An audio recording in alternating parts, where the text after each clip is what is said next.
Today, we're going to talk about what it really means to build a solid foundation. Many times, even though we practice very diligently and our movements already look pretty good, when it comes to actually using them, we still can't pull them off. You might think, I've already swung 1,000 times. Is it because I haven't swung enough? Do I need to swing 10,000 times? Actually, what you're doing is just training your physical ability. Often, the power still doesn't come through and you make more mistakes than your opponent. If you play without a solid foundation, but you have your own personal style, at most, you're just indulging yourself. On the other hand, if you don't have your own style, if everything you do is just the basics, then what you play will end up being very ordinary. So if you want to truly become stronger, you first need to understand how to properly execute the fundamentals. That's right. We now have a brand new series, Rise and Record, officially launched on YouTube Shorts, which can help you build a ping pong brain. Playing table tennis has never been just about using your hands. It's about using your brain.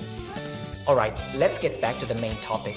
So, how can we truly master the fundamentals? There are three things. The first is stability. When you play, if you don't have accuracy, no matter how many powerful moves you have, when you use them, you're just giving away points. Okay, the second thing is power. Now, when it comes to power, the most impressive experts never just know how to play fast, they also know how to play slow. The force behind their shots is never just brute strength. You need to know how to hit the ball out, but at the same time, you also need to know how to hit it so that it barely moves. It's just like playing soccer. Not only do you need to know how to shoot, but you can't just be shooting all the time, right? You also need to be able to control the ball so that it's always sticking to your foot. You need that kind of ability to control and release at will. Thirdly, the key to your stability and power is explosiveness. Besides these three things, let me introduce you to a secret weapon, ball sense. Yes, that means your intuition for spin and feel for the ball. So how should you practice? Don't just think about playing like a robot. If you play like a robot, then you're just a robot, right? So how can you do better? You should play around with the ball. That's right. When you're playing, don't just stick to one way. Try spinning it, brushing it, and adding more variety. The main thing is to make sure you turn a piece of wood into a sea sponge. A piece of wood is stiff and brittle, and it breaks easily, right?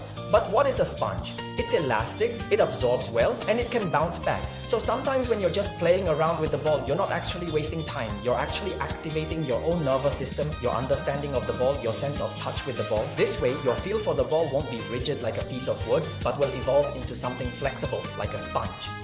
So if you want to become really good and strong, you first need to understand how to properly practice these fundamentals, right? Don't just rigidly repeat the same movement 1,000 or 10,000 times. That's just the basics. But if you want to play with your own style, only then can you become truly skilled and strong. That's all for today. I hope you can improve quickly. See you again on the court.